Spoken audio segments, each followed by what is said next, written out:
इशारा ये बंदा की कुव्वत नहीं कुदरत का इशारा ऐ मर्द खिरत तरक मासी की जरूरत ऐ मर्द खिरत तरक मासी की जरूरत अब सोहबत सालेह के सवा कोई नहीं चारा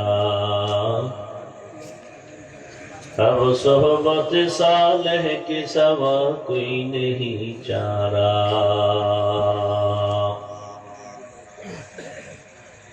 मरदूद है पीछे हमें खबर नहीं लेकिन मरदूद है पीछे हमें खबर नहीं लेकिन एक वक्त में हालाक जो अमाल है सारा एक वक्त में हालाक जो अमाल है सारा এই মনিটরটাও একটু সামনে দাও ইকো বন্ধ করেন ভাই রিভার্ব দেন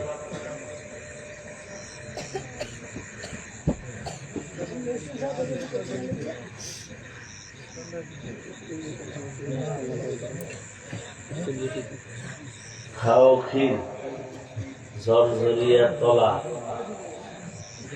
ঈদগাহ ময়দানের উদ্যোগে আজকের এই 2 দিন ব্যাপী বার্ষিক ওয়াজ মাহফিল সমাপনী দিন 11 ফেব্রুয়ারি 2025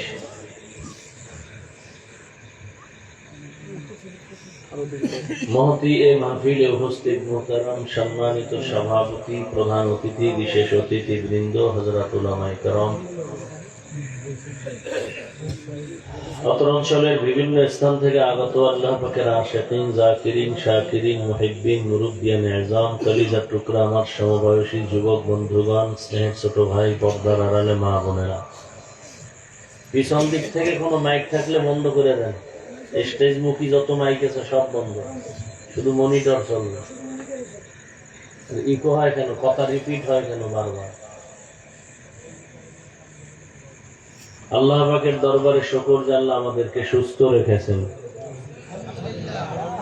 এবং এই পৃথিবীর শ্রেষ্ঠ মজলিস যার উপর আর দামি কোনো মজলিস উলামায়ে আহলে হকদের মজলিস গুনাহ মাফের মজলিস তওবা কবুলের মজলিস বরকতের মজলিসে আল্লাহ আমাদেরকে আসা বসার তৌফিক দান করেছেন নেয়ামতের শুকর আদায়ে ঈমানের আওয়াজ উঁচু করে একাওয়াজের উচ্চ কণ্ঠে সকলেই কালিমাতুশ শুকর উচ্চারণ করি আলহামদুলিল্লাহ দরুদ ও সালাম সাইয়্যিদুল মুরসালিন রাহমাতুল লিল আলামিন শফিউল মুযনিবিন খাতামুন নবিয়্যিন সাইয়্যিদুস সাকালাইন ইমামুল মুরসালিন হযরত মুহাম্মদুর রাসূলুল্লাহ সাল্লাল্লাহু আলাইহি ওয়া আলিহি ওয়া সাল্লামের উপর নবীজির নামে দরুদ পড়লে কি লাভ না ক্ষতি? কেমন লাভ যে দুনিয়াতেও বেশি লাভ আখিরাতে তো আছেই। একবার পড়বেন সাল্লাল্লাহু আলাইহি ওয়া সাল্লাম, একবার পড়লেই সাথে সাথে 3টা পুরস্কার। প্রথম পুরস্কার 10টা গুনাহ মাফ হয়ে যায়, দ্বিতীয় পুরস্কার 10টা নেক আমলনামায় যোগ হয়, তৃতীয় পুরস্কার আল্লাহর দরবারে 10 গুণ মর্যাদা বেড়ে যায়। দরুদ বড় দামি একটা আমল, পড়তে সময় কম কিন্তু ফলাফল অনেক বড়। প্রতিদিন 300 বার কমপক্ষে দরুদ পড়া উচিত। কয়শবার? আল্লাহর কাছে কি নিয়ে দাঁড়াবেন? জীবনে এমন আমল আছে যে আল্লাহ জিজ্ঞেস করলে কি পেশ করবেন? আপনি ভাবতেছেন নামাজ রোজা দান সদকা এগুলো সব ভেজাল, সব আমলের মধ্যে ভেজাল ঢুকাইয়া আমল করতেছেন, লাভ কি? আল্লাহ যদি কয় সব গুনাহ মাফ করবো, শুধু ছোট্ট একটা আমল দেখা যেটা শুধু আমার জন্যই করছো গোপনে, কি দেখাবে?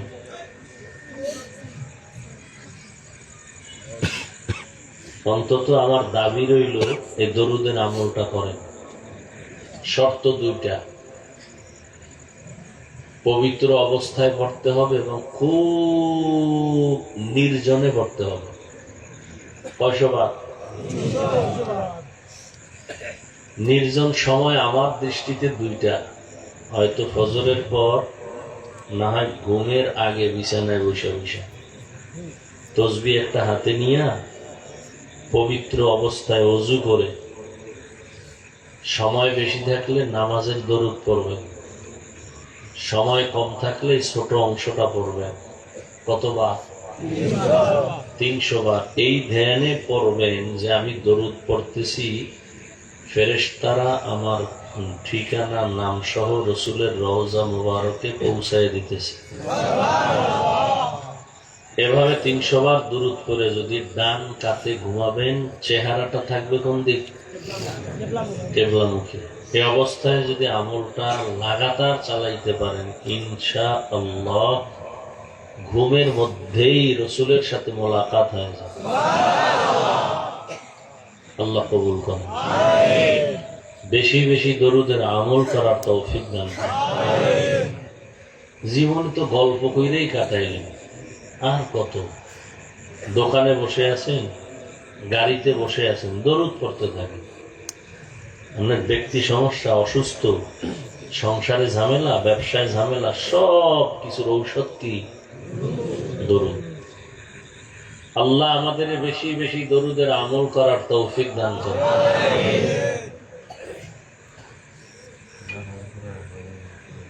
রাত্র অধিক বেশি রাত্র বয়ান করা এটা উচিত না, কারণ এক আমল করতে গিয়ে অন্য আমলের ক্ষতি করা এটা ইসলাম পছন্দ করে না। সারা জীবনের বয়ান এক জায়গায় করলেও ফজরের সুন্নতের মর্যাদার সমান হবে না। তো এখন বয়ান শুনে যদি ফজর নষ্ট হয়, তো এই বয়ান তো জাহান্নামে নিয়ে যাবে। এই জন্য কথা বেশি না, কম শুনবেন, আমল বেশি করবেন। আর বয়ান কি করব? আপনারা যা জানেন এটাই কম। আলাদা বয়ান তো কোন হুজুরে জিবরাইল নতুন আইনি আসে, পুরান বয়ানই তো।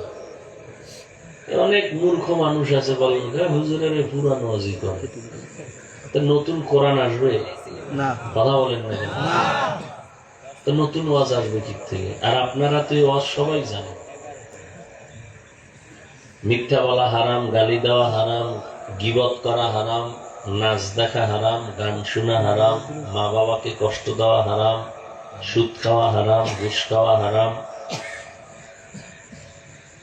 চুরি করা হারাম, ডাকাতি হারাম, দুর্নীতি হারাম, জুলুম হারাম। এগুলো জানেন না? আমি বুঝতেছি না, আমার কথা কি আপনারা বুঝতে কষ্ট হইতেছে নাকি ভাবে আছেন সবাই, তাও বুঝি না। পজে বইলে অনেকের ভাব বেড়ে যায়, সুবহানাল্লাহ কইব না, সম্মান কমে যদি যায়। এই মোবাইল কি বন্ধ করা যায় না?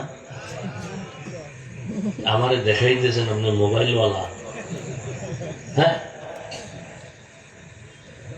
ভালো মানুষের কাম এটা। এত বরকতি মজলিসে মোবাইল নিয়ে ব্যস্ত হয়ে গেছেন। শুরুতেই তো বললাম, এটা তো এমন মজলিস যে বসার সাথে সাথে সবার গুনাহ মাফ।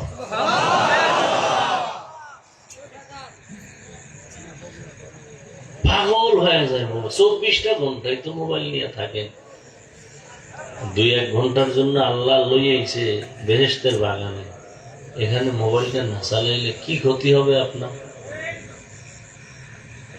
সারা দিন সারা রাত এই মোবাইল মোবাইল, আকাম আকাম আকাম, জেনা চলে, চোখের জেনা, হাতের জেনা। মানে একটা প্রতিযোগিতা লাগাইতেছেন, কে কার আগে মোবাইল দিয়া দ্রুত জাহান্নামে যেতে পারেন না, একটা প্রতিযোগিতা লাগাইছেন। নিজেরে তো খুব ভাবে দেখাইতেছেন, খুব বুজুর্গ, অথচ সারা রাত মোবাইল দেখে দেখে যে আকাম করেন, আপনার এই বুজুর্গ ভাবে কি হবে? চোখের জিনা, হাতের জিনা, কানের জিনা। মোবাইলে তাকাইলেই কবিরা গুনাহ, কবিরা গুনাহ, কবিরা গুনাহ। বানায় বলতেছি?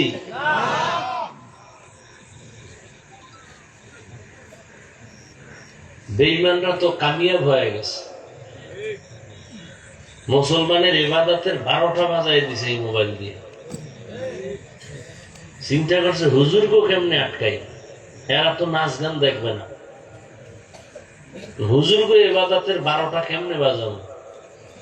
বহু গবেষণা করছে, কইরা হুজুরকে কিছু হাদিয়ে দিছে মোবাইলের ভিতরে। এক হুজুর আজান হইছে, হে মোবাইলের দিকে চাই রয়েছে, এই হুজুর আজান হইছে, নামাজ পড়বেন না? কি দেখেন আপনি? না না না, কোনো গুণা টুনা দেখি না। কি কয়? ইসুফ জুলাইখার নাটক দেখি, পর্ব 6 চলতেছে, নাচ গান নেই। হুজুর এই নাটক দেখতে যাইয়া আজান দিছে, জামাতের টাইম নেই, তাড়াতাড়ি 3 মিনিট আছে, 6 নাম্বারটা শেষ হয়ে যাবে। এই শেষ করতে যাই আজকে তাকবিরুল্লাহ হারাইছে, পরের দিন জামাত হারাইছে, পরের দিন নামাজ কাজা করছে। এই হুজুরগুলো শেষ করে দিছে এই নাটক ফাটক দিয়া, নমরুদ ফেরাউনের নাটক। কি আমি কি আসমান থেকে নতুন বলতেছি? এটি এই মোবাইল দিয়ে কি উপকার হয়েছে? আমার খুব দুঃখ লাগে আমার যুবকদের জন্য। ওরা চায় বেশি দিন বাঁচবে, কিন্তু মেশিন লয়ে ঘুরতেছে, তাড়াতাড়ি মরবে। যুবক, বাসায় যাইয়া গুগলে সার্চ দিবি, আজকে লিখবি টাচ মোবাইল দেখলে শরীরের অঙ্গ প্রত্যঙ্গের কি কি ক্ষতি হয়। ওখানে কোনো হুজুর নাই, সব তোমাকে গডফাদার, প্যান্ট শার্ট টাইওয়ালা চিকিৎসকরা ওখানে বসে আছে। কি কি ক্ষতি হয় আমি খালি বলে দেই, ওখানে গিয়ে মিলাই দেখবি। বলার দায়িত্ব আমার, তুমি মানবা যে? ওই চিন্তা তো করি না, কারণ রসুলের ওয়াজি যারে ধরে না, আমি হাফিজুর রহমানের ওয়াজে ধরবে এত তাড়াতাড়ি? ও বাঙালি রে, এত তাড়াতাড়ি? বাঙালি যে তেরা, করোনায় সোজা করতে পারে না এই বাঙালি। যে আগের সুদখোর এখনো সুদ খায়, ঘুষখোর এখনো ঘুষ খায়, চোর এখনো চুরি করে, দুর্নীতিবাজ এখনো দুর্নীতি করে, চান্দাবাজ আর ধান্দাবাজেরা এখনো চান্দাবাজি আর ধান্দাবাজি করে। করোনায় এদের গা সোজা করতে পারে না, আমি কে? মক্কা মদিনার ইমামকে কপাল যদি পুড়িয়া যায়, স্বয়ং রসুলের বয়ানেও কপাল খুলে না। ভাই চিল্লা চিল্লি করবেন না, সময় অধিক রাত চিল্লানোর কিচ্ছু নেই এখানে, ঠান্ডা মাথায় শুনেন। চিল্লানোর কিছু মজলিস আছে, কিছু সময় আছে, চিল্লা চিল্লির দরকার নেই, আওয়াজটা রিজার্ভ রাখেন। কারণ চিল্লাইবেন বেঈমানদের বিরুদ্ধে, নাস্তিক আর মুনাফিকের বিরুদ্ধে আবার আন্দোলন করতে হবে, এই জন্য আওয়াজটা জমা রাখেন। আবার আন্দোলন হবে জালেমদের বিরুদ্ধে, এখন আওয়াজ দিয়েন না, এটা জমা রাখেন। এখন শুধু শুনবেন কি বলি, প্রয়োজন হলে 2-1 বার যদি কিছু বলা লাগে খুব ঠান্ডা আওয়াজে বলবেন, চিল্লানি দিবেন না, অনুরোধ। আর আমি যে কোরআন হাদিসের বয়ান করব, কোন আয়াত কোন হাদিস দিয়ে কি বলতেছি, এটা সঠিক না বেঠিক, এটা আলেম বলতে পারবে, আপনি পারবেন? তা আপনি ঠিক বলেন কেন, বেঠিক বলেন কেন? কি বুঝেন আপনি ঠিক বেঠিকের?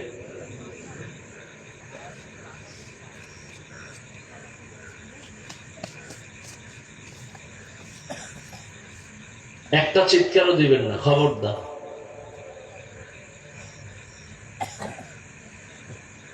কি কথা বলতেছিলাম? মোবাইল। এই মোবাইলের কারণে কিডনি দুর্বল হয়। এই যুবক লিখে রাখো, বাসায় গিয়ে এগুলো মিলাই দেখো। মোবাইলের কারণে হার্ট দুর্বল, ব্রেন দুর্বল, চোখের পাওয়ার যায়, কানের পাওয়ার শেষ হয়ে যায়। এবার যৌবন তো নাই, জীবনও নেই। ইদানিং যত মরার খবর শুনি অধিকাংশ সুস্থ আর যুবকটি মরে, অসুস্থটি মরে না।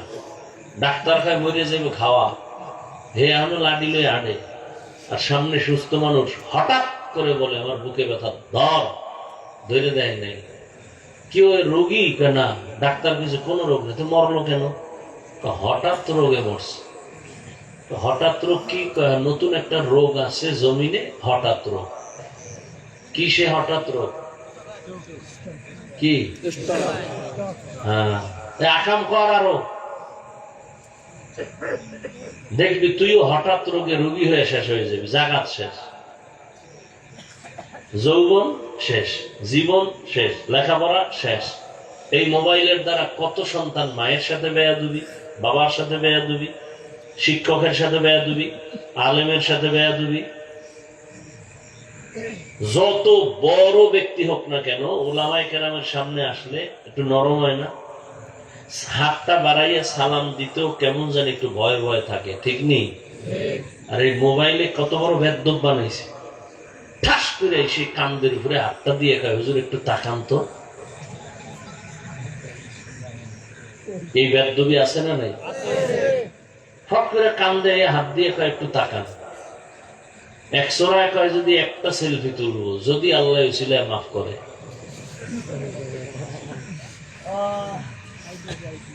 তাহলে হিসাব করে দেখছি মোবাইল আমাদেরকে বেয়াদব বানিয়ে দিচ্ছে। মসজিদে যাবেন, হ্যাঁ রে মোবাইল। ওই যে বরিশাল গুটিয়ে মসজিদ দেখতে যায়, মেয়েরাও যায়, এত বড় ইত ছবি তুলে ভিডিও করে, নামাজ পড়ে না, মসজিদ দেখতে গেছে। আল্লাহ হেদায়াত দান করুন। রাগ করতেছেন? রাগ করে যাইবেন কই? আজরাইল তো ধরবেই, পালাবেন কোথায়?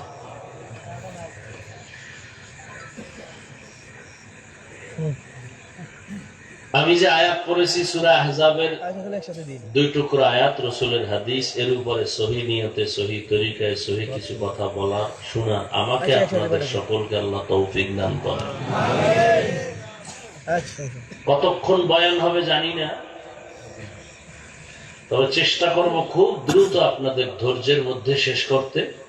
কারণ বয়ান বক্তার এলেমের জোরে হয় না, আমলের জোরেও হয় না। বয়ান করতে হইতে দুইটা পুঁজি লাগে, একটা বাতেনি আল্লাহর রহমত, আর জাহিরি একটা লাগে, সেটা হলো শ্রোতাদের অন্তরের মহব্বত। এই দুই জিনিস হইলে বয়ান হয়, এলেম লাগে না বয়ান করতে। সাদামাটা বয়ান করে বহু আল্লাহওয়ালারা, মানুষ কাঁদতেছে। আর তথ্যবহুল আলোচনা করে, কোনো কান্নাকাটি নেই। ওরে মোনাজাতে যদি কান্নাই না আসে, কি আর মোনাজাত দল?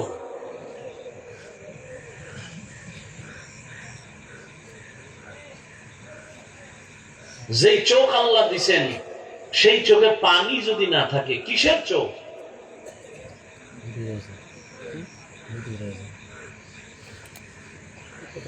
প্রথমে তর্জমাটা বলে নি, এরপরে হালকা কিছু ব্যাখ্যা করব, বেশি টাইম না। আল্লাহ বলেন, ইয়া আইয়ুহাল্লাযীনা আমানুত্তাকুল্লাহ, হে মুমিন তোমরা আমি আল্লাহকে ভয় করো, তাকওয়া অর্জন করো। আকুলু কাওলান সাদীদা, জবানের দ্বারা যা বলো সঠিক সত্য শালীন ভাষায় বলো। লাভ, ইউসলিহ লাকুম আমালাকুম, বিনিময়ে তোমার জীবনের টুটা ফাটা আমল আল্লাহ কবুল করে নিবেন। ওয়ায়াগফির লাকুম যুনুবাকুম, দ্বিতীয় লাভ, বিনিময়ে তোমার জীবনের সব গুনাহ আল্লাহ মাফ করে দিবেন। ওয়া মান ইউতি'িল্লাহ ওয়া রাসূলাহু, আল্লাহ এবং রাসূলের অনুসরণ যে করবে, ফাকাদ ফাজা ফাওজান আযীমা, অতঃপর তাদের বিজয় হবে চূড়ান্ত বিজয়। তার মানে সে বিনা হিসাবে জান্নাতি। নবীজি বলেন, মাইয়াজমান লিমা বাইনা লাহইহি ওয়া মা বাইনা রিজলাইহি আজমান লাহুল জান্নাহ। ও দুনিয়ার উম্মত, দুইটা জিনিস তোমরা যদি হেফাজতের জিম্মাদারি নাও, আমি রাসূল তোমাকে জান্নাতে নেওয়ার জিম্মাদারি নিব। কয় জিনিস? প্রথম হলো জবানের হেফাজত করো, দ্বিতীয় লজ্জাস্থানের হেফাজত করো। এই দুইটা জিনিসের হেফাজতের জিম্মাদারি যদি নিতে পারো, আমি রাসূল তোমাকে জান্নাতে নেওয়ার গ্যারান্টি দিলাম। আয়াত আর হাদিসের মূল কথা, জবানকে কন্ট্রোল করো।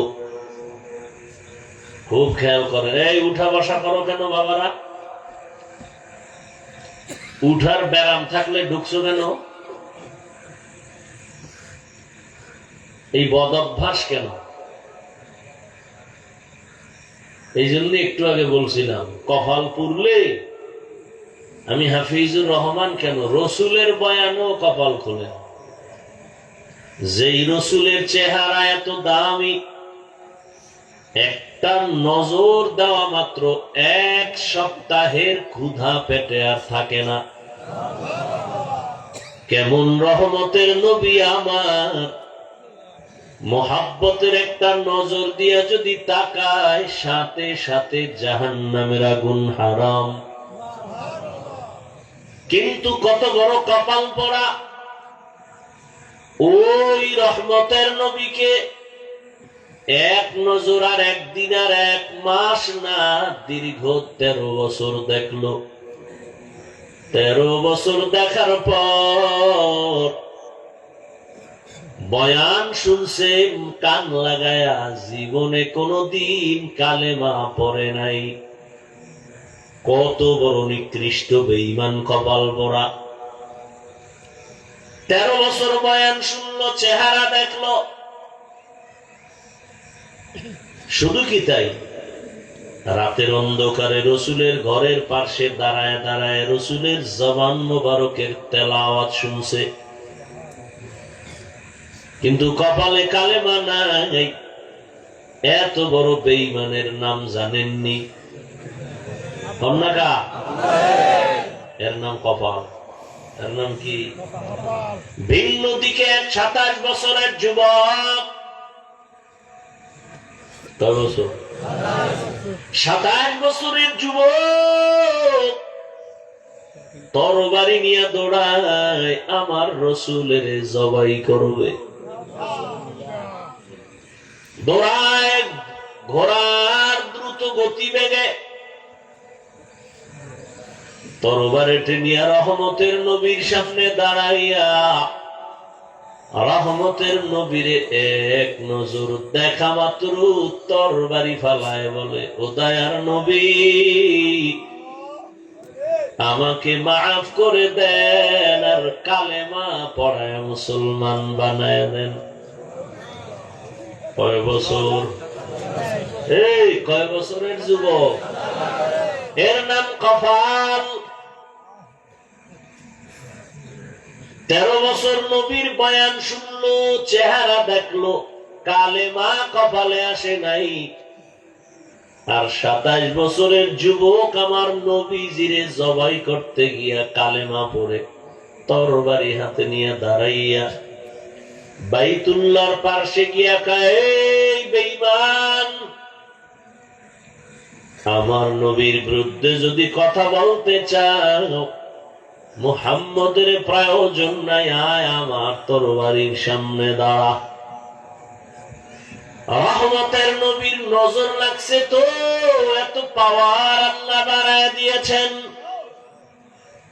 এখন এই যুবকের এত বেশি পাওয়ার, যেই রাস্তা দিয়ে এ যুবক হেঁটে যায়, শয়তান ওই রাস্তায় হাঁটে না। ভয় আর কে দারত খৌফে হকদার দিল মাদাম, জন্নতুল মাওয়া দেহত ও রামকাম, জুজবা হক চি যে মখাজ ইনসুজা ফজলে উ আমস্তে দর জুমলা জাহা, এর নাম কফা। বহুদিন ধরে এই মাহফিলের প্রচারণা চলতেছিল, অনেকে আসবে আসবে বলিয়া আসতে পারে নাই। জরুরি কোনো কারণে যদি আসতে না পারে, আসার সওয়াব পেয়ে যাবে। আর একদল কপালওয়ালারা আসছে ঠিকই, কিন্তু প্যান্ডেলের মধ্যে ঢুকতে পারে নাই। এরা কই? বলে এরা কেউ মহিলা প্যান্ডেল তাওয়াফ করে, কেউ দোকানে ঘুরে আর আড্ডা মারে, তাজা তাজা কবিরা গুনাহ করে। কি এগুলো বেহেশতের প্যান্ডেল? আবার ওয়াজ উপলক্ষে একটু পার্শ্বে আছে জাহান্নামের মার্কেট বাজার, নাই? ওয়াজ উপলক্ষে মার্কেট কেন? দোকানপাট কেন? আবার সেই জায়গায় খেলনার দোকান কেন? বেলুনের দোকান কেন? এবং সেই দোকানপাটে বেপর্দা মেয়েরা যাবে কেন? ছেলেরা ঘুরবে কেন? সেখানে কবিরা গুনার দায়ভার কে নিবে? সারা দেশের অবস্থা তো এই। ওয়াজ উপলক্ষে কেন 2-4 ঘন্টা কি খাইতে আসছেন? কি বলে? মার্কেট করতে আসছেন? তো মার্কেট কেন?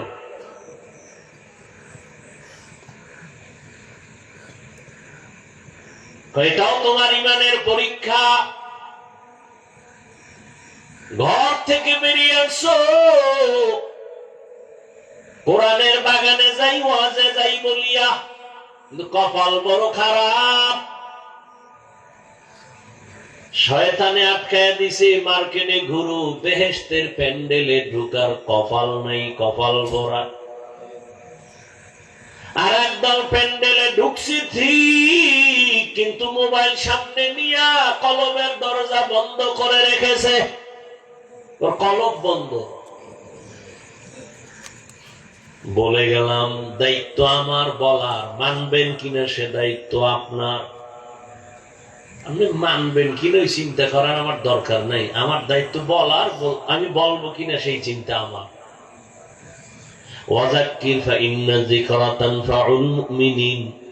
আল্লাহ বলেন আলোচনা চালায় যা, মুমিনের কিছু না কিছু ফায়দা হবেই হবে।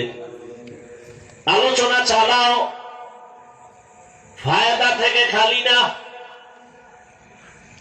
এজন্য বলে গেলাম ফাঁকে ফাঁকে মা পৌঁছায় দিব। প্রথমে আবারও মাপ চাই, বেয়াদবি ক্ষমা করবেন। পাও ধরলে যদি মাফ করেন বলেন, আমি নিচে নাই না মোনাজাতের পরে পাও ধর্মনে, কোনো টেনশন নাই। কারণ এখানে আমি আপনাদেরকে হুজুর বানাইতে আসি নাই। কোনো ভয় নেই যে আমি বুঝি আজকে তওবা পড়াইয়া তসবিহ হাতে দিয়ে যাবে, পাগড়ি দিয়ে যাবে, কোনো ভয় নেই।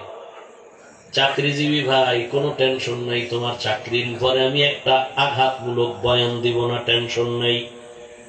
ব্যবসায়ী ভাইজানেরা, কোনো ভয় নাই, ব্যবসার উপরে আক্রমণ করে একটা কথা বলবো না, ভয় নাই। স্কুল কলেজে যারা লেখাপড়া করো যুবক বাবারা, কোনো ভয় নাই যে আমি ওখানে আঘাত করে বয়ান করব, কারণ আমি তোমাকে হুজুর বানাইতে আসি না। চুপ করে শুনো কি বলতে চাই। হেদায়েতের মালিক আমার আল্লাহ। কফালের বয়ান করতেছিলাম, বড় কফাল। প্যান্ডেলে বইয়াও কপাল খারাপ। কেন? মোবাইল সামনে নিয়ে ব্যস্ত, কলমের দরজা বন্ধ। আমি বললেই হেদায়েত হবে? কথা হয় না। বরং আবু জাহালওয়ালারা বের হইয়া বলবে বয়ান তো মোটামুটি ঠিক ছিল, অমুক জায়গায় গিয়া ভুল করে বলাইছে। ওমরের মেজাজওয়ালারা তারা বলবে জীবনে তো অন্যায় কম করি না, আজকে থেকে তওবা করে বিদায় নিলাম, ফজরে মসজিদে যাব। দুই মেজাজের লোকই এখানে আছে।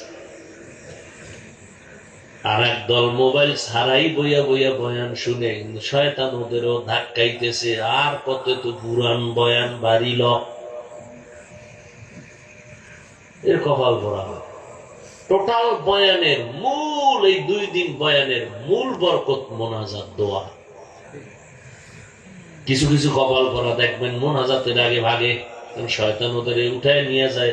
বয়ান শুন সারা রাত, মোনাজাত দিবি না, কারণ আমি ইবলিস ভালো করে জানি একজনের চোখের পানি কবুল হলে সবার গুনাহ মাফ হয়ে যাবে।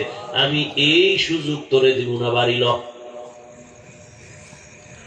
তোরে আরো কয়েকদিন গুনাহ করাইতে হবে, চল। এখনো তোর মেয়াদ শেষ হয় নাই গুনার, মাত্র কয়দিন দাড়ি কাটছো, আরো কয়েক বছর কাট, বিয়া পর্যন্ত দাড়ি কাট। এত তাড়াতাড়ি তওবা করবো? এত তাড়াতাড়ি কিসের তওবা? বিয়ে করছো না, তওবা করিস না, চুপ।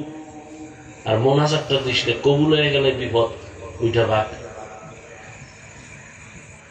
দেখবেন এই জন্য 2 ঘন্টা বয়ে বয়ে বয়ান শুনবে, যেই মোনাজাতের টের হইবে এ জোতা 2টা লয়ে আনা। ওরাও নিঃসন্দেহে কপাল পরা, কোনো সন্দেহ নেই, ওদের কপাল খারাপ।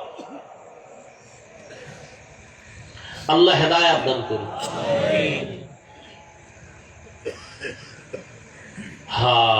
আল্লাহ আমাদের সব ভাইকে কবুল করেন। আল্লাহ বলেন আমি 2টা আদেশ দিলাম মুমিনকে, কোন বেঈমানকে দেই নাই। 1 নাম্বার আদেশ, আল্লাহকে ভয় করো, তাকওয়া অর্জন করো। দ্বিতীয় আদেশ হলো জবানটারে হেফাজত করো, কন্ট্রোল করো। মুমিনকে দিলেন কেন, বেঈমানকে এই আদেশ কেন দেন নাই?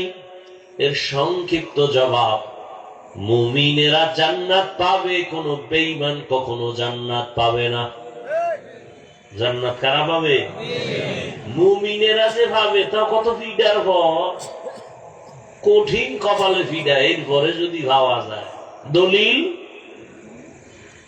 قال رسول الله صلى الله عليه وآله وسلم إن بني إسرائيل تفرقت على 72 ملة وتفترق أمتي على 73 ملة كلهم في النار إلا ملة واحدة قالوا من هي يا رسول الله في رواية قالوا ما هي يا رسول الله قال ما أنا عليه وأصحابي। সংক্ষেপ বলতেছি, রহমতের নবী বলেন আমার আগে একদল উম্মত ছিল বড় চালাক, এদের নাম বনি ইসরাইল। এরা এতটা চালাকি করতে গিয়া, পণ্ডিতি করতে গিয়া, নিজেদেরকে বড় মনে করতে গিয়া দলে দলে ভাগ হয়ে গেল 72। কয় দল? আমার উম্মত আরো চালাক, ওরা আর এক দল বেড়ে যাবে। কত হবে? কুল্লুহুম ফিন্নার, সব জাহান্নামে যাবে। ইল্লা মিল্লাতান ওয়াহিদা, এক দল জান্নাতে যাবে। তাহলে 73-এর এক দল জান্নাতে গেলে জাহান্নামী কয় দল? খুব খেয়াল করেন, এই কথাটা আপনারা আরো আগে জানেন না? কথা বলেন, জানেন, কিন্তু আজকে নতুন কথাটা শুনে নেন। এই যে 72 দল জাহান্নামী, এক দল জান্নাতি, এই 72 দলের মধ্যে কোনো হিন্দু নাই, কোনো বৌদ্ধ নাই, কোনো খ্রিস্টান নাই, কোনো ইহুদি নাই, কোনো বিধর্মী নাই। এই 72 দল জাহান্নামী, সবাই হবে মুসলমান। এবার বুঝেন কোন দলে আছেন। সাহাবায়ে কেরাম জিজ্ঞাসা করলেন, ইয়া রাসূলুল্লাহ, যেই দলটা জান্নাতে যাবে তাদের মাপকাঠি পরিচয় কি?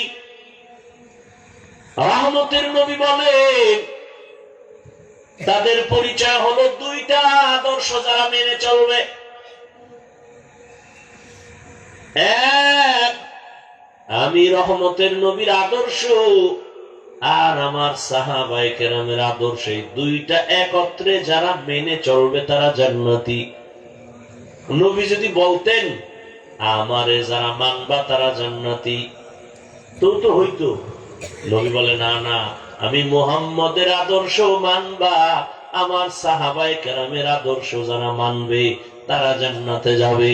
এখান থেকে সবক নিয়ে যান।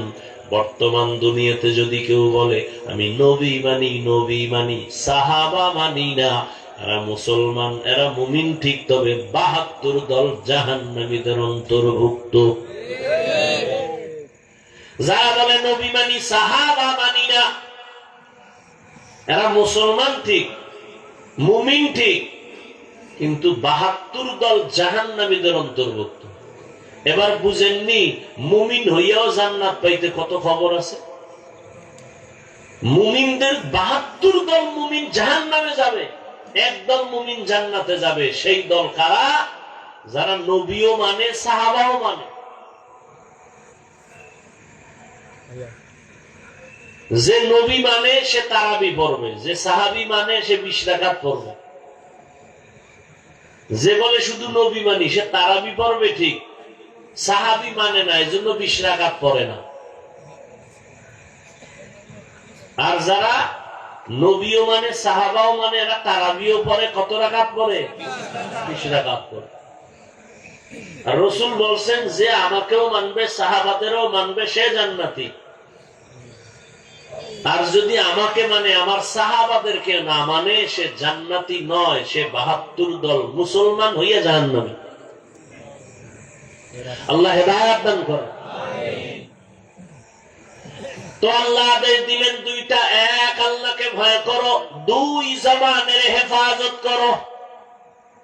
কান হেফাজত করো বলেন নাই, এখানে চোখ হেফাজত করো বলেন নাই, পা হেফাজত করো বলেন নাই, অন্তর হেফাজত করো বলেন নাই। জবানের হেফাজত কেন করো বললেন কেন? শুধু এতটুকু কথার জবাব দিয়া মোনাজাতের দিকে যাব। আর আপনারা উঠা বসা করলে আরো আগেই হাত দুইটা উঠায় দিব। জবানের কথা কেন বললেন? তার এক নাম্বার কারণ হলো জবান পুরো বডির মধ্যে একটা আকর্ষণীয় নিয়ামত। দুই নাম্বার কারণ, পুরো বডির মধ্যে জবান হলো মারাত্মক একটা অস্ত্র, কঠিন এক অস্ত্র। এবার জিহ্বা নামের নিয়ামত যে বড় দামি এক নিয়ামত, কেমনে সেটা ২-৪ মিনিট শুনেন। জবান এমন একটা আল্লাহর দেয়া নিয়ামত।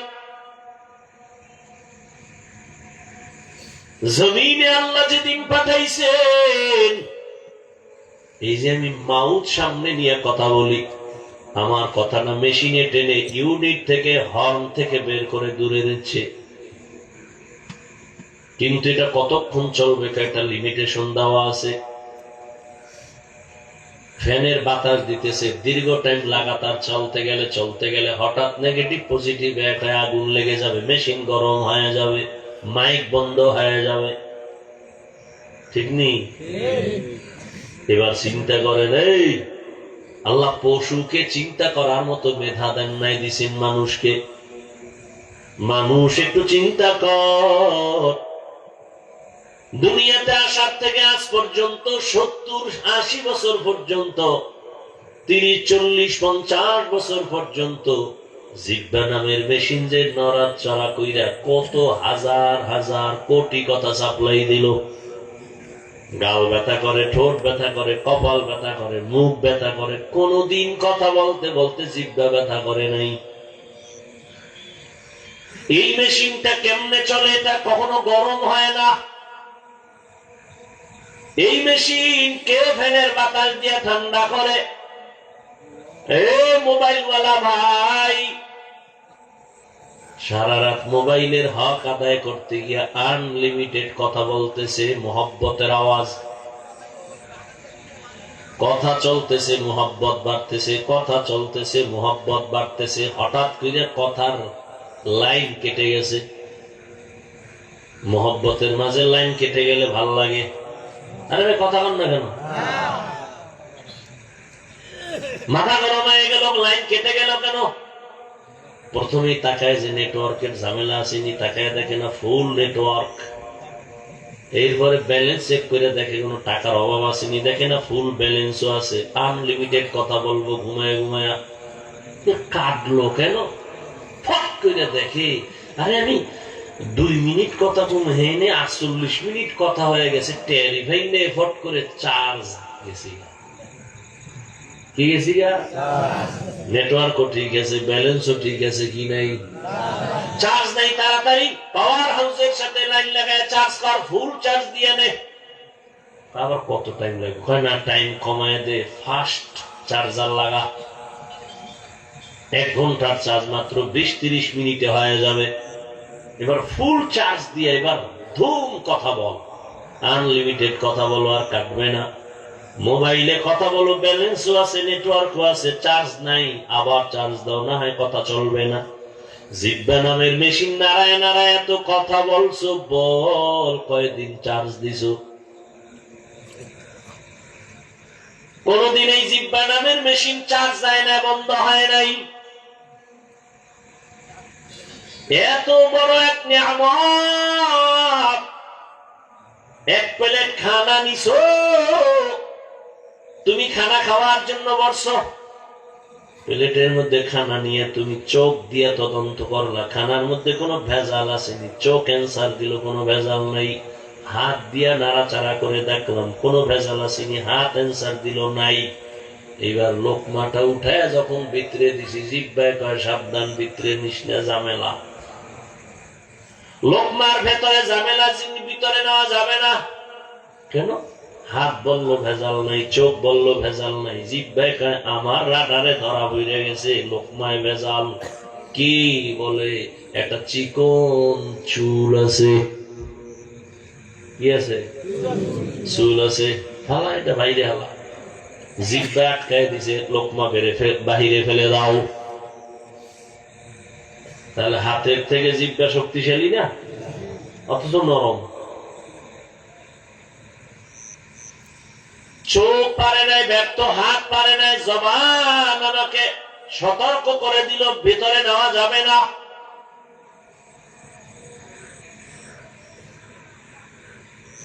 এবার বুঝাই জিহ্বা কত বড় মারাত্মক এক অস্ত্র। এবার খেয়াল করেন, এতক্ষণ বুঝাইছি নিয়ামত, এই নিয়ামতের শুকর আদায় করতে হবে। আলহামদুলিল্লাহ বললে হবে না। নিয়ামতের শুকর কি জানেন? আল্লাহ যেই কাজের জন্য যেটা বানাইছে, ওই কাজে ওই জিনিসকে ব্যবহার করার নাম আসল শুকর।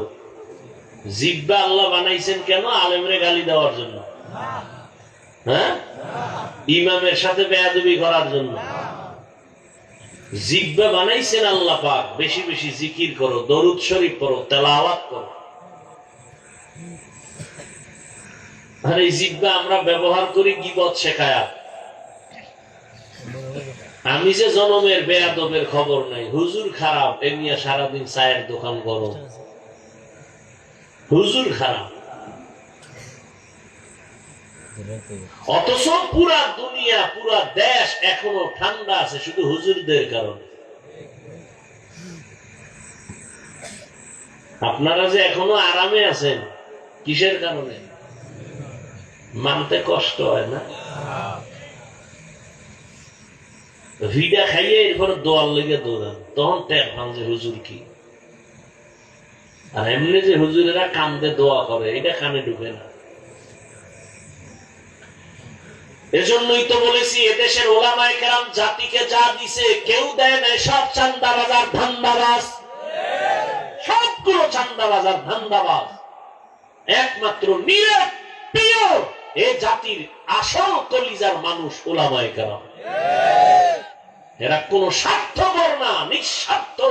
উম্মতের মাইয়া নিয়ে চিন্তা করে না, বউ নিয়ে টেনশন করে না, বাড়ি নিয়ে টেনশন নাই, 24 ঘন্টা আপনাদের পিছনে সময় ব্যয় করে। তাবলীগওয়ালারাও ঘুরে, পীর সাহেবরাও ঘুরে, ইমাম সাহেবরাও। আমাকে বলেন তো একটা সত্য কথা, সরকারি চাকরি করে, বেসরকারি চাকরি করে, ডিউটি কয় ঘন্টা বলেন? সর্বনিম্ন বেতন কত? 20,000 বলেন না খাই, কত? 20,000। আর টেবিলের তলে তো কত মুক্তার দানা থাকেই।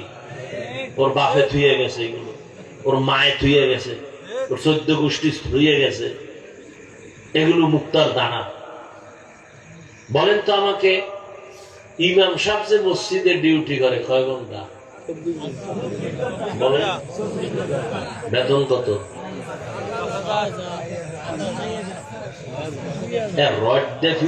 কি জাল মেটে, এর থেকে জুলুম কি আর জমিনে আছে?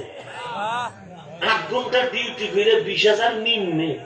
এবার টেবিলের তলে কত পায়খানা আছে মুক্তার নামে, খাইয়া এক একটা ভাল্লুক হয়ে যায়। যত বড় ভিআইপি তত বড় মদখোর। সত্য কথা বলতে কষ্ট লাগে। যত বড় ভিআইপি তত বড় সুদখোর।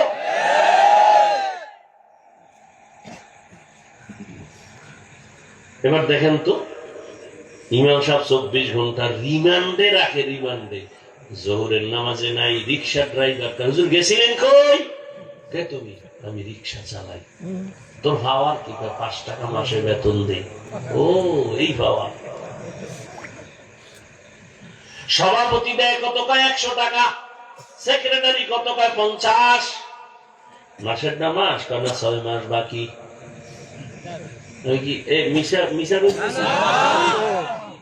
আল্লাহ এমনি শান্তি দিবে? এর থেকে আর কি জুলুম হতে পারে? এর কারণ কি জানেন? এর দোষ আমাগো, কেউ দিয়ে লাভ নাই। শিয়ালের হাতে মুরগি আমানত দিছে, বন্ধু 3 দিন পরে নিয়ে নিব। শিয়াল খায়টা জিন্দা দেওয়া যাবে না, ফ্যাটের মধ্যে কিবা হয়ে যাবে। বাথরুমে গেলে ফেরত পাইতে পারো, ওই লাইন দেয়া জিন্দা দেওয়া যাবে। শিয়ালের হাতে মুরগি রাখা যেমন বোকামি, ধর্মের চাবি হারামখোরের হাতে দেওয়াটাও বোকামি। দিছে কে? জিবরাইল? আজরাইল? কে দিছে? আমরা কইতে কষ্ট, ভোটের আগে টাকা খাইতে কষ্ট লাগে নাই? এই বাথরুমে গিয়া 10 গ্রাম পায়খানা খাইও, ওই প্রার্থীর থেকে টাকা না খাইয়া, পরে বাজারে গিয়া হালাল সাবান দিয়া কুলি কইল ফ্রেশ। আর ওই ভোর রাত্রে যে ভোটারদের প্রার্থী থেকে যে টাকা খাইছো পায়খানা নামের, ওটা জাহান্নামের আগুন ছাড়া আর ফ্রেশ হবে না। চেয়ারম্যানের গালি দাও কেন? চেয়ারম্যানের দোষ কি? তুমি বড় হারামখোর, খাইয়া চেয়ারম্যানের না হারাম খাওয়া শিখাইছো। চেয়ারম্যান আগে খাইছে না জনগণ আগে খাইছে? চেয়ারম্যান জানি না যে হাতিয়া দেওয়া লাগে আন্দার রাইতে। ভাই ভোটটা দিবা, হাতিয়া পাঠাইস। দিতে দিতে দিতে দিতে বস্তা শেষ। চেয়ারম্যান কার কি করুন? বাড়ি বেশ। আমার উপায় কি? বুঝো না? না আমগো চেয়ারে বই, আবার আমগোটা তুই খাবি। কোথাটা টেনশন নেই, নে বাড়ি বেশ। দিতে দিতে এবার চেয়ারে বইয়া জনগণের দা যাইছে, বই বই খাইতেছে। জনগণ শিখাইছে না? কথা হয় না। লিখে রাখো কিছু কথা। জনগণ হারামখোর হলে ওদের নেতারাও হারামখোর হয়। জনগণ সুদখোর হলে নেতাও সুদখোর হয়। জনগণ নামাজি হলে নেতাও নামাজি হয়। আল্লাহ হেদায়াত দান করুন। একটু রাজনীতি বললাম না? হ্যাঁ, হুজুর ওয়াজ করেন খুব মজা, কিন্তু রাজনীতি করা যাবে না। তার মানে হইল ধর্ম আর রাজনীতি আলাদা। হ্যাঁ, চান্দাবাজি ধান্দাবাজির রাজনীতি আর ইসলাম আলাদা। কিন্তু সুলাইমান নবীর রাষ্ট্র চালানো রাজনীতি, ইউসুফ নবীর মিশর চালানো রাজনীতি, রহমতের নবীর মদিনা চালানো রাজনীতি, আর কোরআন ইসলাম ধর্ম এক। যে কইব আলাদা তার ইমান আলাদা। অজের ভ্যান্ডেলে যদি রাজনীতির, কোরআনের রাজনীতির কথা নাই বলা যায়, তো অজের ভ্যান্ডেলে রাজনীতির বক্তব্য কেন? মসজিদে যদি ইমাম সাহেব রাজনীতির বয়ান করতে না পারে, সেখানে রাজনৈতিক নেতা কেন ভোট চায়? এর কারণ পাইছেন না? একটু আগে না কইছি শিয়ালের রাতে মুরগি। কার হাতে মুরগি?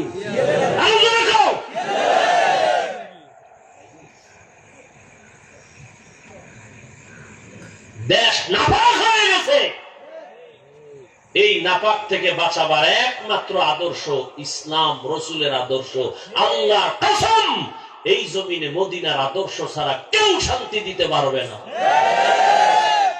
শুধু চাপাবাজি করতে পারবে, শান্তি জীবনে দিতে পারবে না।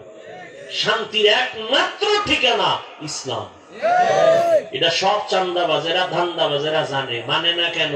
মানতে গেলে দুর্নীতি করতে পারবে না, চুরি করতে পারবে না। আল্লাহ হেদায়াত দান করুন। জবান এক মারাত্মক অস্ত্র। বলে কেমন? প্রতিদিন সকালবেলা, হাদিসে নবী বলেন, প্রতিদিন সকালবেলা সব অঙ্গ প্রত্যঙ্গ জিহ্বা থেকে পানা চায়। হাত বলে আল্লাহ জিহ্বা থেকে বাঁচাও, কেন? ও জানি সকালে ঘুমের তুইটা কোন কথা কয় আর পেশে ফিডা না আমার হাতের উপরে পেঁচ লাগাই জিব্বায় ফিডা খাই আমি আপ জিব্বায় এমন একটা আকামের কথা কইছে ফট করে কানের উপরে থাপ্পড় কান খা আমার অন্যায় কি ওই যে জিব্বা।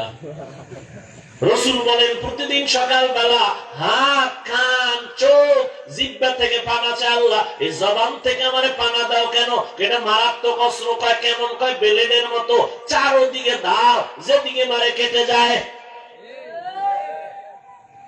ডাইনি মানে বামে মারে। যেমন জিব্বা নারায় নারায় একজনে কয় লা ইলাহা ইল্লাল্লাহ। কেউ হিন্দু ভাই আমি লা ইলাহা ইল্লাল্লাহ তুই তো মুসলমান হয়ে গেছো।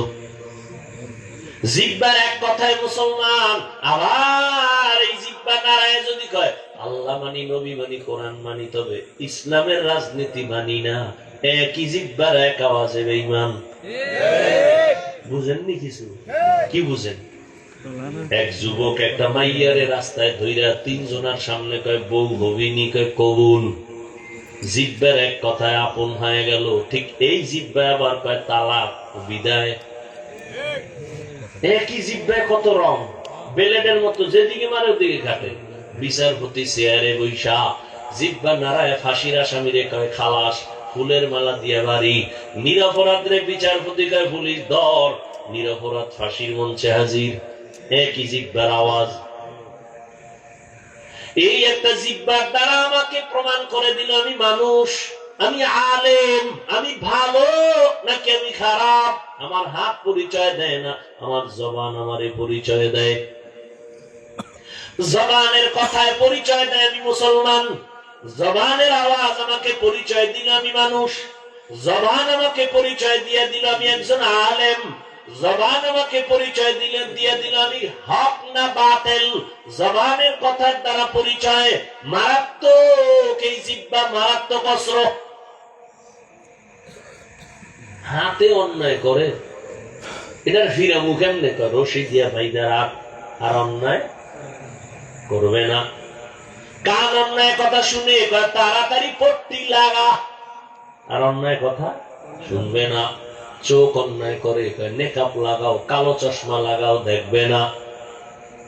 পা অন্যায় করে রশি দিয়া পা দুইটা বেঁধে দাও, অন্যায়ের দিকে যাবে না। পাঠানের বাড়ি চোর ঢুকছে আর এক পাঠান। পাঠানের বাড়ি কে ঢুকছে? কি জন্য? চুরি কর। টের পাইয়া পাঠান এটারে ধইরা খুঁটির লগে পাও দুইটা বান্ধা দৌড় দিছে থানায় নলসিটি।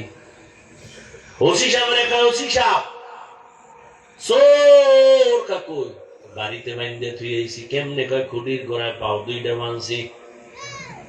তো কি করবো? চলেন এটা ধৈর্য নিয়ে। কেমনে মানছো? দুই পাও আট মানছো নি? না এটা পাগল নি, তুই পাও মানছো আট বান্ধ নাই, মাথায় হাত দিস। আহারে ওসি সাহেব টেনশন নেই, আমিও পাঠান ও পাঠান। আমার মাথায় যেহেতু এটা ঢুকে নাই, ওর মাথায় ঢুকতো না। চলেন। ওসি সাহেব হাতিয়া পাওয়ার লোভে দৌড় আইয়া দেহে হে কুলের বলদ খুঁটির ঘরে বয়ে রয়েছে, চুপচাপ বয়ে রয়েছে।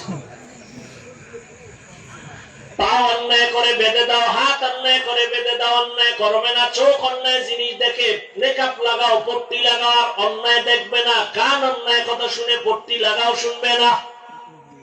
জিহ্বাটা যে অন্যায় করে ইধারে কেমনে আটকামু? এটা তো আমার থেকে অ্যাডভান্স চলে। কয় কেমন? কয় ঘুমাইলেও চলে।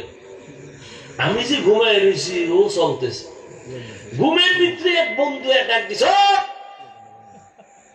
কাঁচা ঘুমের মধ্যে যখন ডাক দিছে, জিহ্বা অগ্রিম কাঁচা গালি।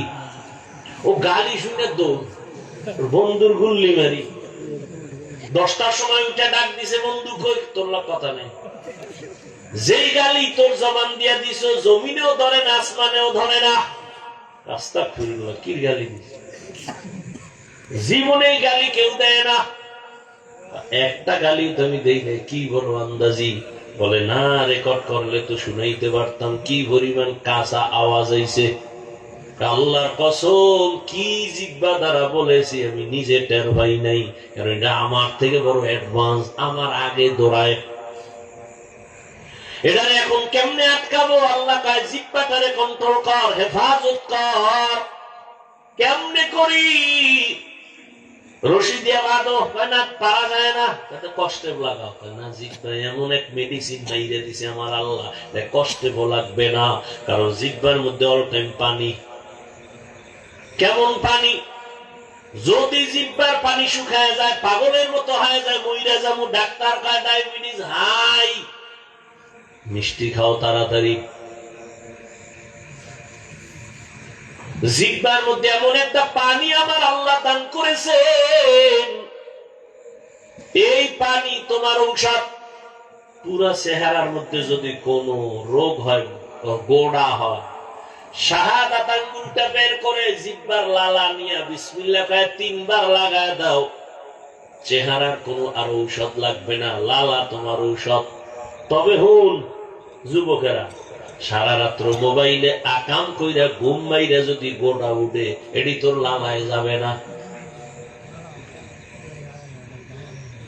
আর একটা ঔষধের কথা মানবি না তো, কষ্ট পাই এই জন্য, তারপরও বলি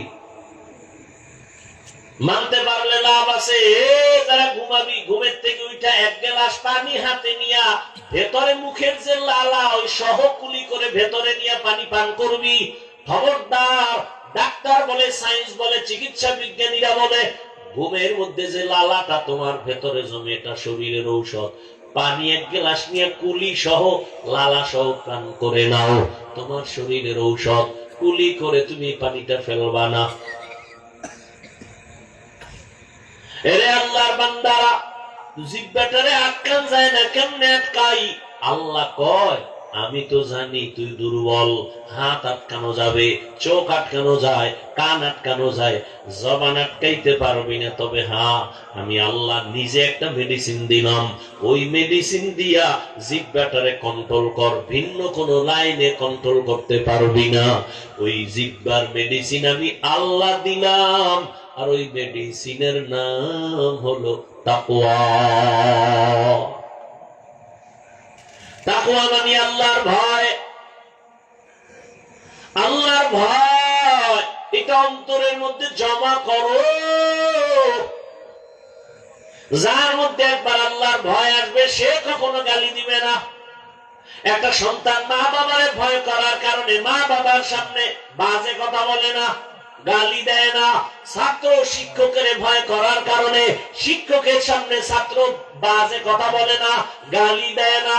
ঠিক একজন মানুষ যখন আমার আল্লাহকে ভয় করবে, ওই বান্দা গলায় ছুরি লাগাবে, দাড়ির মধ্যে অস্ত্র লাগাবে না। হরকে দারদ খৌফে হকদার দিল মদারম জন্নতুল মাওয়া দেহত ও রামকাম। তাকওয়া নামের মেডিসিন লাগাও। তাকওয়া কোথায় পাবা? তাকওয়া পাওয়ার একমাত্র ঠিকানা ওলি আউলিয়াদের নেক নজর। লিকুল্লি শাইইন মা'দিনুন ওয়া মা'দিনুত তাকওয়া কুলুবুল আরিফিন। আল্লাহ ওয়ালাদের নেক নজর হলো তাকওয়ার গোডাউন। আল্লাহ ওয়ালাদের নেক নজর লাগলেই তোমার অন্তরে তাকওয়া চলে আসবে। এমন যে ওলি আউলিয়া মানেই না, এই কপাল করার উপায় কি? জানি না কি উপায় হবে। তবে শুনো, যারা বলবা ওলিয়া উলিয়া মানি না, আমি বলবো, ঘোষণা দিয়ে গেলাম, এরা কোরআন মানে না, বুখারী শরীফ মানে না, এরা ভণ্ড। এদের যারা ভণ্ড বলবে না, আল্লাহর কসম তারাও ভণ্ড। যারা বলে আমরা ওলিয়া উলিয়া মানি না, এরা কোরআনও মানে না, বুখারীও মানে না, এরা বাতিল। এদের যারা বাতিল মানে না, তারাও বাতিল। কি মনে হয় গাঞ্জা খেয়ে বইছি? হ্যাঁ, আল্লাহ হেদায়েত দান করুন। ওলি আউলিয়াদের নেক নজর শুনো দলিল। قال رسول الله صلى الله عليه وآله وسلم اتقوا فراسة المؤمن فإنه ينظر بنور الله। আল্লাহর প্রিয় বান্দাদের ফেরাসাতের পাওয়ার আছে, এটাকে তোমরা ভয় করিও। কারণ তুমি যা দেখো না তারা তা অনেক কিছু দেখেন, তবে চামড়ার চোখে না, আল্লাহর দেওয়া নূরের আলো দিয়ে দেখেন। খলিফাতুল মুসলিমিন ওমর ফারুক রাদিয়াল্লাহু তাআলা আনহু খুতবা দিতেছেন, খুতবার মাঝে হঠাৎ করে একটা অপ্রাসঙ্গিক আওয়াজ দিলেন, ইয়া সারিয়াতাল জাবাল, ইয়া সারিয়াতাল জাবাল, ইয়া সারিয়াতাল জাবাল। এই সারিয়া, পাহাড় পাহাড় পাহাড়। ওমর যেখানে আওয়াজ দিয়েছেন সেখান থেকে সারিয়া 2000 কিলোমিটার দূরে ইরানে যুদ্ধ করে। সারিয়াকে জিজ্ঞাসা করা হলো, ওমরের আওয়াজটা শুনছিলেনই? কাছে বৈশা বললে যেমন শোনা যায় তেমনই শুনছি।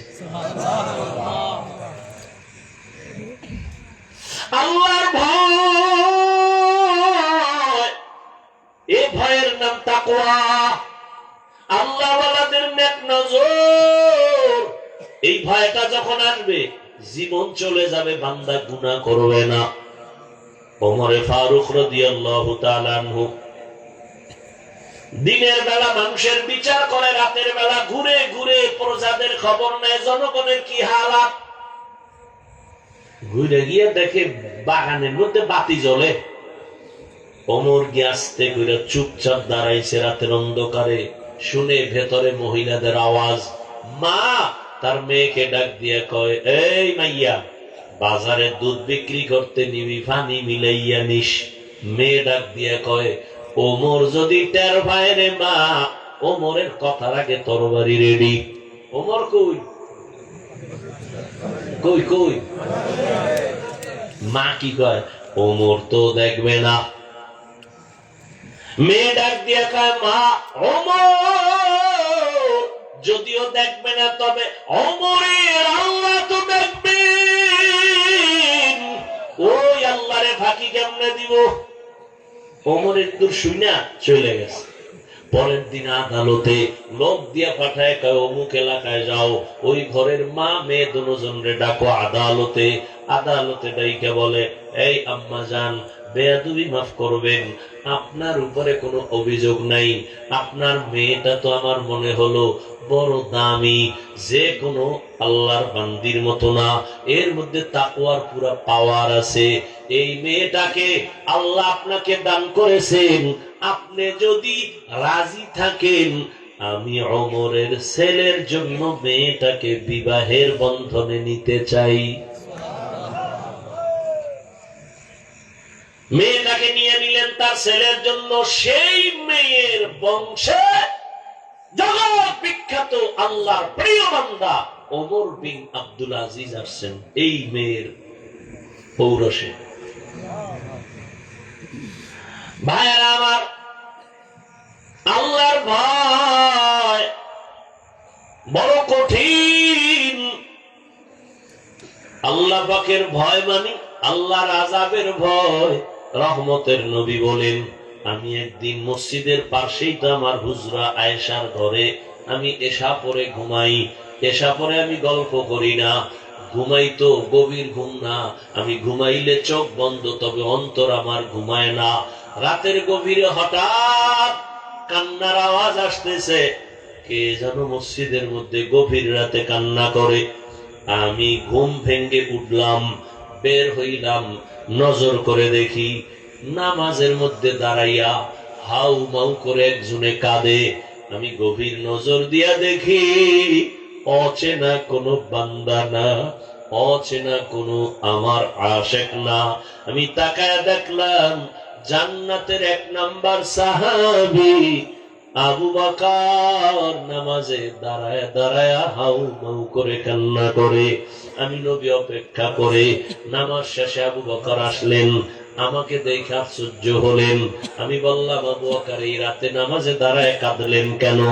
আবু বকর বলেন, ইয়া রাসূলুল্লাহ, বেয়াদবি মাফ করবেন, আল্লাহর আদালতে দাঁড়াইয়া হিসাব দেওয়ার ভয় আমি কান্না করেছি।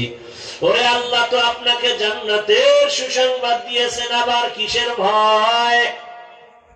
আবু বকর বলেন, ইয়া রাসূলুল্লাহ, কিয়ামতের ময়দান বড় ভয়ঙ্কর, আল্লাহর আদালত বড় ভয়ঙ্কর। আমার উপরে কোনো কারণে যদি আল্লাহ বেজার হয়ে যায়, আমার টিকিট ক্যান্সেল হয়ে যাবে। আমি আবু বকরের হাতে জাহান্নামের হ্যান্ডকাপ লেগে যাবে। ও নবী, আপনিই তো বয়ান করে বলেছেন হাসরের ময়দান কত ভয়ঙ্কর হবে। মানুষগুলো সবাই উলঙ্গ দাঁড়াবে, সূর্যের গরম, জমিনটা তামা হয়ে যাবে, জাহান্নামের আওয়াজ, এমন কঠিন হালাত হবে যে নবীরা পর্যন্ত কান্না শুরু করবেন। ওই সময় আমি আবু বকরের কি উপায় হবে, এই চিন্তা, এই ভয়, আমি চোখের পানি ছেড়ে কান্না করেছি। ও আমার কলিজার যুবক বাবারা, পর্দার আড়ালের মা বোনেরা, বৃদ্ধ বাবাজিরা, কয়দিন আর দুনিয়ায় বাহাদুরি করবা? চোখের সামনে কত লাশ আর লাশ। ও যুবক, স্কুলে পড়ো, কলেজে পড়ো, চাকরি করো, বাধা নাই। আমার দাবি, আমি কিন্তু একবারও বলি নাই পাস করলি লাগাও, আমি একবারও বলি নাই তুমি তাবলিগে যাও, কওমি মাদ্রাসায় যাও, আমি একবারও বলি নাই তুমি চরমনায় যাও, না গেলে জাহান্নামে যাইবা না। আমি যেটা বুঝাইতে চাই বাবা, আল্লাহর ভয় অন্তরে জমা করো, আল্লাহর মোহাব্বত নিয়ে চলো। তোমার মতো কত যুবক স্কুলে পড়ে, কলেজে পড়ে, চাকরি করে, ব্যবসা করে, 5 বেলার নামাজ পড়ে আসেনি? বলো বাবা, তুমি কেন পারবা না? তুমি স্কুলে পড়ে ডাক্তার হও, ইঞ্জিনিয়ার হও, কলেজ ভার্সিটিতে পড়ে একজন প্রফেসর হও, তবে আমার একটা দাবি, বেয়াদবি করবা না। মা বাবার বেয়াদবি নিয়ে যদি বরদোয়া পাও, জীবন ধ্বংস হয়ে যাবে। শিক্ষকের বরদোয়া নিবা না, আলেম ওলামার সাথে বেয়াদবি করে বরদোয়া নিবা না, জীবন ধ্বংস হয়ে যাবে। এখনো সময় আছে, তওবা করে নাও। ডাক্তার যদি হও, আদৌ বলা ডাক্তার হইও। ইঞ্জিনিয়ার যদি হও, আদৌ বলা ইঞ্জিনিয়ার হইও। তোমার আচরণে কোনোদিন যেন মা বাবা কষ্ট না পায়, শিক্ষক কষ্ট না পায়, উলামায়ে কেরাম কষ্ট না পায়। অন্তরে বুঝাইয়া এখনো সময় আছে, লাইনে চলে আসো। তোমার মতো যুবক র‍্যাব, আর্মি, পুলিশ, বিডিআরের চাকরি করে, নামাজ ছাড়ে না, মনের বুঝাও তুমি কেন পারবা না? তোমার মতো যুবক ডাক্তার, প্রফেসর, ইঞ্জিনিয়ার, নামাজি, তুমি কেন পারবা না? এখনো সময় আছে, মনের বুঝায় তওবা করে নাও। ও পর্দার আড়ালের মা বোনেরা, আপনাদের জীবন কতই ধন্য। আপনারা নবীদের মায়ের মতো দামি মা, সাহাবায়ে কেরামদের মায়ের মতো দামি, আয়েশা রাদিয়াল্লাহু আনহার মতো দামি, ফাতেমা রাদিয়াল্লাহু আনহার মতো দামি, খাদিজা রাদিয়াল্লাহু আনহার মতো দামি। এরে আম্মা জান, এ কারণে আপনাদের এত সম্মান। আপনার মতো কত মা এখনো আছে, বেপরদায় চলে না, নামাজ ছাড়ে না, মোবাইলে সময় নষ্ট করে না, স্বামীর মাল খেয়ানত করে না। আপনারা কেন পারবেন না? এখনো সময় আছে, তওবা করেন। আপনাদের কারণেই তো দুনিয়াতে ভালো ভালো সন্তান আসছে। 1 মিনিট একটা ঘটনা বলে শেষ করি। আল্লাহর এক বান্দা মদিনাতুল মুনাওয়ারা থেকে ভারতে আসছে কালেমার দাওয়াত দেওয়ার জন্য। আল্লাহর বান্দা দাওয়াত দিতে দিতে 90 লক্ষ বেশি পরিমাণ বিধর্মী তার হাতে মুসলমান। বান্দার নাম আপনারা সবাই জানেন, খাজা মুঈনুদ্দিন চিশতি আজমিরি রহমাতুল্লাহি আলাইহি। পর্দার আড়ালের মা বোনেরা ভালো করে শুনবেন, যুবক বাবারাও শুনো। ওই মুঈনুদ্দিন এত বড় দামি আল্লাহওয়ালা যে তার হাতে লক্ষ লক্ষ বিধর্মী মুসলমান হয়েছে। মায়ের কাছে গিয়ে খাজা মুঈনুদ্দিন বড় আনন্দ করে আম্মা বলে মঈনুদ্দিন এত খুশি এত আনন্দ কেন? মঈনুদ্দিন বলে মা আল্লাহ শুকর, হাজারো লাখ মুসলমান আমার কাছে কালেমা পড়েছে। মা ডাক দিয়ে কয় বাবা মঈনুদ্দিন এটা তোর বাহাদুরি না, আমি মায়ের বাহাদুরি। মঈনুদ্দিন বলে মা তোমার বাহাদুরি কি? মা চোখের পানি ছেড়ে বলে রে সন্তান, তুই আমার গর্বে যখন আসছু আল্লাহর কসম আমি এক রাত আর ঘুমাই নেই। আমি রাতের গভীরে সেজদায় পড়ে কান্না করেছি আর আমার মালিকের কাছে দোয়া করেছি, ও দয়ার মালিক দয়া করে আমার গর্বের সন্তান তুমি ওলি বানাইয়া পাঠাইও। আর আল্লাহর কাছে দোয়া করিয়া শেষ না, তুই যখন দুনিয়াতে আসছ আমি মা তোরে যতদিন আমার বুকের দুধ পান করাইছি আল্লাহর কসম একটা ফোঁটা দুধও বিনা ওযুতে তোর মুখে দেই নাই। এরে পর্দার আড়ালের আম্মা জানেরা, যেই মা তার সন্তানকে বিনা ওযুতে দুধ দেয় না ওই সন্তান কেন আল্লাহর খাস ওলি হবে না? এরে আম্মা জান এখনো সময় আছে, আল্লাহ সন্তান দিছেন তবে আদবওয়ালা বানায় যান, বেয়াদব যেন না হয়। আদবওয়ালা ডাক্তার বানাবেন সফল জীবন, আদবওয়ালা ইঞ্জিনিয়ার বানাবেন সফল জীবন। এখনো সময় আছে, তওবা করবেন, আল্লাহর কাছে দোয়া করবেন। জীবনে আর নামাজ ছাড়বেন না, বেপরদায় চলবেন না, মোবাইলে সময় নষ্ট করবেন না, স্বামীর মাল হেফাজত করবেন, খেয়ানত করবেন না।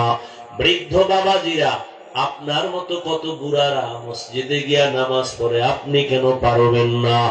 ও আমার কলিজার যুবক, এখনো সময় আছে, তওবা করো। মনেরে বুঝাও রে মন, তোমার মতো যুবক জেনারেল লাইনে থাকিয়া চাকরি করে, ব্যবসা করে, নামাজ পড়ে, লেখাপড়া করে, তুমি পারবা না কেন? ওরে জীবনে তো গুনাহ কম করো নাই, দাড়ি কম কাটো নাই, নামাজ কম ছাড়ো নাই, বেপরদায় কম চলো নাই, এখনো কি তওবা করবা না? জানি না কার কপাল ওমরের মতো কবুল হয়ে যাবে। যাদের অন্তর তৈরি হয়ে আছে, মরিয়া গেল নামাজ ছাড়বা না, দাড়ি কাটবা না, বেপরদায় চলবা না, মা বাবার দোয়া নিয়া, শিক্ষকের দোয়া নিয়া, উলামায়ে কেরামের পরামর্শ নিয়া, নবীজির আদর্শ মেনে চলবা। তওবা করার মতো যদি কারো অন্তর তৈরি হয়, মুনাফিকি না থাকে, খাঁটি তওবার নিয়ত যাদের আছে, দুটো হাত আমার আল্লাহকে দেখায় দাও। আয় আল্লাহ হাতগুলো কবুল করে নেন, তওবা কবুল করে নেন, তওবার উপরে মজবুত হইয়া চলার মতো তৌফিক দান করেন, আমিন।